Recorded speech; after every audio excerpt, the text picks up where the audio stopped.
Yesterday on the show, we talked about the ICE facility whistleblower, Don Wooten, who was talking about both the complete negligence when it comes to COVID, but also the apparent epidemic of needless and non-consensual hysterectomies that have been performed on detainees.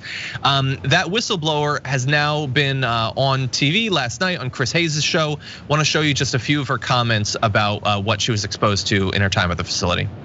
We have detained women. I had several detained women on numerous occasions that would come to me and say, Miss Wooten, I had a hysterectomy. Why? I had no answers as to why they had those procedures. And one lady walked up to me here this last time around between October of 19 until July the 2nd. And she said, what is he? Is he the uterus collector? Does he collect uteruses? And I asked her, what does she mean? And she says, everybody that I talked to has had a hysterectomy. And you just don't know what to say. I mean, I don't have a answer for why that they would come to me and they would say, is he the uterus collector? Yeah, so yesterday on the show, Gary Chambers and I, we speculated about a few of the reasons they could be doing this. None of them are good. Some more horrifying and theoretically genocidal and eugenics based than others. But from what we have heard from this whistleblower, it is apparently happening. We will find out more. We now have, let's see. I'm gonna jump ahead. Nancy Pelosi, Speaker of the House, is demanding a probe. 160 Democrats have signed on to that. I'm sure other Republicans, the pro-lifers, are gonna be really concerned about this and they're gonna join. So supposedly an investigation will be done. Perhaps we will learn something about this, if these procedures are being done, if they're actually being logged and all of that. The entire thing, JR, is just absolutely horrific. Yo, this is one of those things where, if you say it without any kind of evidence or without anyone coming out and saying it, if you even speculate and go, you know what, it's kind of, I wouldn't put it past them to start pulling out mass hysterectomies of these women because of the things that they've always said about these women and this group of people that they've now have housed and treat like garbage. We talk about even the things that happen in the facility with the lack of COVID preparedness and safety when it comes around them. So if they don't care about their lives in that aspect, they definitely don't care about any potential reproduction that they can pull off. Now, this isn't something that started with Trump, as we know. Now, this policy potentially with ICE may have, but the Republican Party and Republican pundits and conservatives have been talking for years about how white people are getting outpaced by Latinos in this country, and soon we're gonna be the minority. They're having babies at a faster rate. We gotta start having babies. I think it's, Steve King may have been one of those on that as well, but there was definitely pundits that talk about it and other politicians that wanna refill our coffers of white babies because we're getting outdone by Latinos. We're losing is basically the way they put it.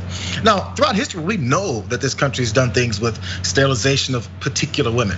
I wanna point out this one part that I read in this piece. There was legislation put in place. The reason behind it was to get rid of certain people and their horrible traits. So really fast, legislation that was motivated there was crude theories of human hereditary that posited the wholesale inheritance of traits associated with a bunch of feared conditions: criminality, feeble-mindedness, sexual deviance. So these types of traits were attributed to black and brown people in this country, and therefore they sterilized these women systemically the way they just decided to do it. So let's remember back to when this president stepped up on that stage after riding down the escalator. What did he say about Latinos? They're rapists, they're murderers. They're coming over our country to take over and whatever to do to your people and your family. Went through 3 or 4 straight negative stereotypical traits that racists believe about a certain group of people. That now when you've got them all housed in this facility, you're starting to sterilize many of them to make sure that you get rid of those traits. It's just, we're replaying history. So if you believe as a racist, this is why it's dangerous to elect a rabid racist as the president of the United States. They will carry out their beliefs in policy. It's happening right in front of you. But when people came out like us and complained about the way he talks about these people, then we get told, oh, snowflake, oh, he's just speaking the truth. He's trying to protect the country. This has led to these types of policies that they think are just fine and dandy because this matches up to the end game, which is to limit the number of these people with the wrong genes white supremacist type of language from having more children that embody those horrible stereotypes. It's just all it is to it.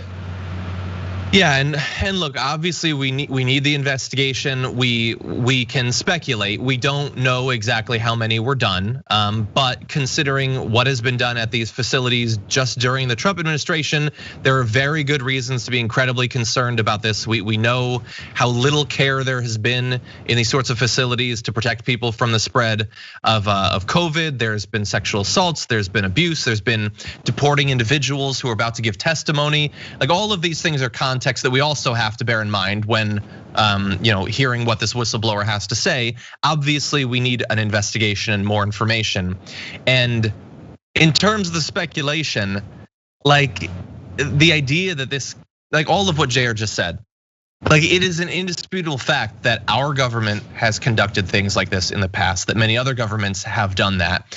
If you believe that there is something fundamentally changed about America 2020 that means we could not do this, that the Trump administration would not do these things in the same way that our government and other governments have, feel free, more power to you. I don't see it. Now, we do still have to wait for the information. I'm not interested in speaking definitively about things that I don't know, but I do know what America is and has been. That's what I know.